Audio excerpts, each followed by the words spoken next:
today. Likkutei Sichot, Volume 2. And let's learn the third Sicha here. It starts in section 5. Page 91. Likkutei Sichot, Volume 2, Parshas Ki Teitzei, section 5. יש דעות הסברות שקריאת פרשת זכור מדאורייתא. ממצוות עשה של זכור אשר עשה לך עמלק. There are opinions that Parshas Zachor, remember what Amalek did to you when you came out of Egypt, which we read in our Parsha, Parshas Ki Teitzei, at the end, is a requirement, an obligation from the Torah. Midvad ha'eser shel zachor, yesh gam lav lo tishkach. But there's two things in it. Zachor, et asher aseh lecha Amalek, lo tishkach. So you should remember and do not forget. So what we have here is that there's two mitzvos actually. One is to remember, and one is to not forget. So we're not getting into there's a lot of Kabbalah and Chassidus on this idea of Zachor and Lo Tishkach. In short, it all has to do with the front side and the back side of the mind of Chokhmah. That the front side of Chokhmah is Zikaron, is remembering, and the back side is not forgetting. Okay. It's like we say sometimes with Netzach and Hod, the victory and acknowledgement, that victory is to move forward, it's to fight, it's to conquer, it's it's to positively have what we call active confidence. But acknowledgement, Hod, is to have passive confidence, or the ability to not give in. And those are two different things, they're not the same thing. Sometimes you are in a losing battle, but so you can't push forward, but you can also not give in. And that's a big lesson also for Alu, that it may be that you're in such conditions that it's not practical for you to take on something new. You can't do something new. So at least you have to dig in and not lose what you already have. Hold on to what you got. Yeah, it's a big deal. It's like Warren Buffett's first rule of advice for investors. First rule of investing: don't lose any money. Don't care if you make money. But first of all, don't lose any. That's the first rule. Which translates into, in his world, don't take risk that you can't manage. Okay? You can't be in a situation where you can't manage the risk. You have to be able to manage the risk. It's always, that's why it leads to another rule of his, which is you should take profits off the table when you have them, unless it's a good reason for you not to take them off the table. But in principle, once you have profits, you should take them and not wait for them to, skyrocket, to go to the moon, which is usually nonsense. Usually it doesn't happen. In any case, but spiritually, there is this thing of lo tishkach, of not forgetting. And by some of the opinions, it's a separate mitzvah. V'zeh echad hanimukim shel hadeot, like the chinuch. There are opinions, Minchas chinuch, that women are also obligated to remember Amalek, because women are more connected to the back side than to the front side. How do we know this? Because how was Eve created, as it were? She was what it seems from the Torah. The literal meaning is that he took one of his sides. Right? Tzela doesn't mean a rib. You never saw her face. Okay. So she was behind him, and that's what Shmuel and Rav in the Gemara in the Sanhedrin. That's what they discuss. Different opinions, but in any case, the original man was created two faces, and he was the front and she was the back. So the women are more connected to not forgetting than they are to the eradicating, to annihilating Amalek. So that's why there are opinions that they also have to come and hear the reading of Zachor, like in Parsha Zachor. But then there's another stipulation that if you already, you can't have a front without a back. So if you're already obligated by the back, then you're also obligated by the front. So she is connected even to the mitzvah of annihilating. But initially it comes for her from the mitzvah of not forgetting what he did. In any case, the bottom line is that everyone's obligated not to forget Amalek. So now he says, again, you can call this sublimation, but it's not exactly sublimation. He says, physically, en chalat achovat mechiyat Amalek. we no longer have the obligation right now. It's suspended of annihilating Amalek. Why? There are opinions that lechatchila, that to begin with, this mitzvah was a mitzvah for the king. It's not a mitzvah for the general population. When there's a king, and the king deems it, and we see that that's how it was done, that Shaul went to fight against Amalek, and David went to fight against Amalek. He took soldiers with him. So of course, that's because that's what the king does. But it's not an obligation on you and me, if we're part of the army. And there's a good reason today to say that anyone who wants to fight against the Jewish people is an Amalek. And so only the king can send people out to that was one of the lines of reasoning, that it's forbidden, l'chatchila at least, it's forbidden for someone to go and revenge or avenge a killing that an Arab did, avenge it on his own.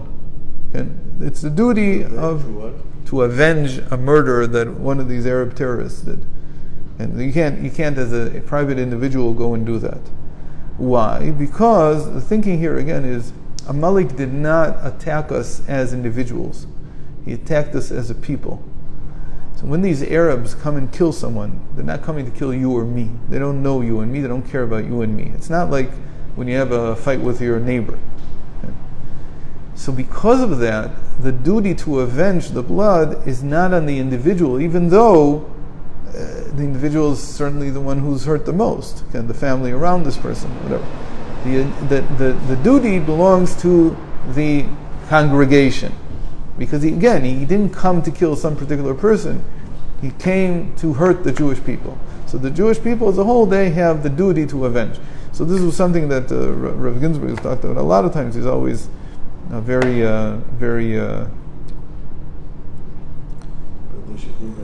adamant about this. They should bring back the death penalty.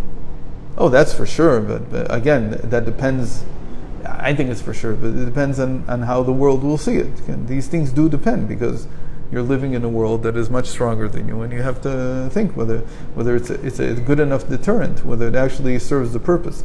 To do what they do today certainly doesn't serve any purpose. You just put them up in hotels, basically. In the end, it's not a 5-star hotel, but it's a 1-star hotel. And that certainly shouldn't be the treatment. In any case, so getting back to this whole idea, this is the opinion that's brought by many of the Parshanim. The Ri Perla brought it in his monumental work, Ri Perla, Yosef Perla, pearl basically, but he writes a perla.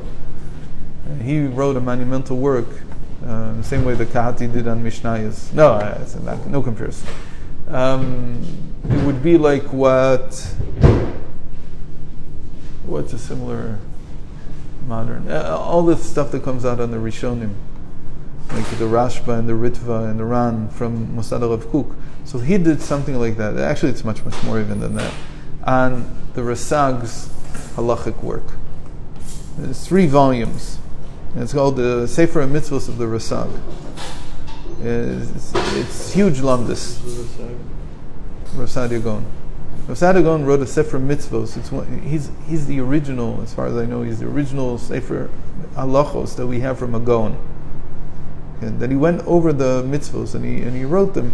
At first he wrote them in short condensed form, like as a song. It's called Azkarot. People still say it. It has all 613 commandments in a song form. It's a long song, 613 lines. But after that, he wrote Sefer HaMitzvos, where he details, sort of like the Sefer HaMitzvos of the Rambam. The Rambam modeled himself after the Rasag in this case. So Ri Perl, he lived in the 20s and 30s, I think, maybe 40s even, and he did monumental work, 3 volumes, huge volumes, on the Sefer HaMitzvos. He took it as an opportunity to basically summarize all the different opinions on all the different mitzvos, whether it's a mitzvah or not a mitzvah, and what the considerations are, and so on.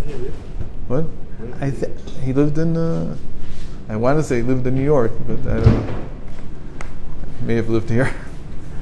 He definitely passed away before I was born, so I don't know. A lot of people learn it. It's a book that anybody who's serious about learning has at home. In any case, so the Rebbe likes him a lot, and he brings him many, many times. So there are opinions that the mitzvah of eradicating Amalek is just for the king. It's not for the individual. The individual doesn't have such a mitzvah. In any case, okay. But even if, according to the opinions, that it is a personal mitzvah, we are each obligated in it personally. So there's still no inyan today of going and finding an Amaleki and killing him. There's no such thing. Why? So first of all, so first of all, you have to see that the Jewish people are strong enough to handle this. Because, Amaleki might be some minister in some government, who knows? He's a big anti-Semite. He's an Amaleki. So you go and kill him, you know what's going to happen in the world. You know how many Jews are going to suffer because of that. Yad Yisrael Tkifa means that it's not just that we have strength, physical strength. It means that the world sees things from our point of view. If it doesn't see things from our point of view, we have a long way to go. We can't cause that my doing an obligation will hurt you. So for instance, we don't say to someone, go do a mitzvah, and at the same time hurt a fellow Jew. It doesn't make any sense. Okay, so first of all, it's not shayach today because any Yad Yisrael Tkefa, we don't have the strength. Secondly, Rakshi Adu Beveru Miu Mizarosh Amalek. He already says it's not. Here we go back to the very genetic requirement. You have to know 100% that this person is an Amaleki. How can you know today? After Sancheriv was the head king of Assyria. After he came and he took people and exiled them and moved them around. So sages say from that time on, none of the nations that the Torah is talking about really exist anymore as nations. And it's very, very hard to figure out what someone is, if it's at all possible. And so we have this principle that kol de parish meruba parish, that if you just name a random person now, we have this halachic principle that since I don't know what he belongs to, where he came from, he's walking very nicely. He wasn't walking well. Avram, Arkadi, big tzaddik. I don't know. He davens by Dubov.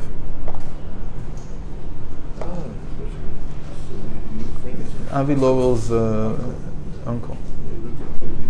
It's not his wife's uncle. He doesn't look anything like that. He looks like his wife's side. Yeah, Baruch Hashem. You see, he's jumping up and down. Yeah, his wife passed away from corona, and he came from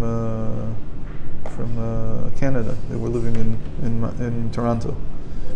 He's a really, really sweet man. He's a very good engineer also.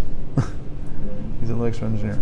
Anyway, so we have this principle that if you take someone random out of a group, so he's after the majority. I mean, we don't say he's we have no reason to say he's this or that specifically. In fact, even if we have some proof that he's something specific, since he was randomly chosen out of the group, we say he's part of the majority of the group. So there's no such thing. We don't have time. So, in any case, still there is Amalek in spirituality, so we want to finish with this. So we're going to section 7 immediately. What is Amalek? Amalek is the coldness that a person has, the distance, the disaffinity, the disinterest, the complete indifference to Yiddishkeit. Because what Amalek did was he made us cold. What happened to you on the way, what happened in Hebrew is the same word as it made you cold. כפירוש המדרש, as the Medrash says, בדרך התורה והמצוות. ונגד הגאות של עמלק יש להילחם בכל יום. And against this coldness, this indifference, You have to fight every day. לא די בכך שאתמול התלהב האדם בתורה ועבודת התפילה. עליו להמשיך ולהילחם בקרירות של עמלק. It doesn't matter that yesterday you were excited, you were hot, you were burning about Torah and davening. You have to come to a place every day of fighting against Amalek in that sense. You have to eradicate the Amalek inside of you, which is the indifference that we have towards holiness. בכל יום בטרם צאתו למגע עם ענייני העולם, על האדם להתלהב במלחמתו נגד עמלק, דבר זה נעשה בתפילה. Every day before going out into the world, we have to excite ourselves against Amalek, and we do that during davening. Davening is the service of the heart. The heart has to be warm. Like the Baal Shem Tov used to, when he blessed someone, he would put his hand on his chest and he'd say you should have a warm heart. Because the tuma, impurity, is by definition coldness of the heart. Disinterest, indifference. One of the things we're talking about my daughter who came back from the camp, and it really affected her. So she said, why is she now excited about Chabad? Because Chabad cares about other people. She saw that in Chutzar, she doesn't see it here. I've always been against having Chabad schools. You can have Chabad schools for people who are not from Chabad families. You should not have Chabad schools for people who are from Chabad families. It's a big mistake. And I don't know why the Rebbe allowed it. I think it's mamish like a, I don't know.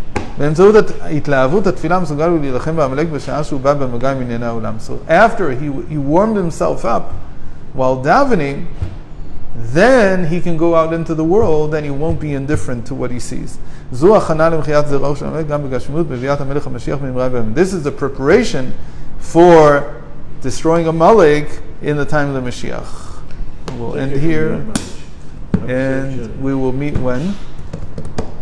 Sunday of Parshas Nitzavim, which is 1 week and 2 days before Rosh Hashanah. So,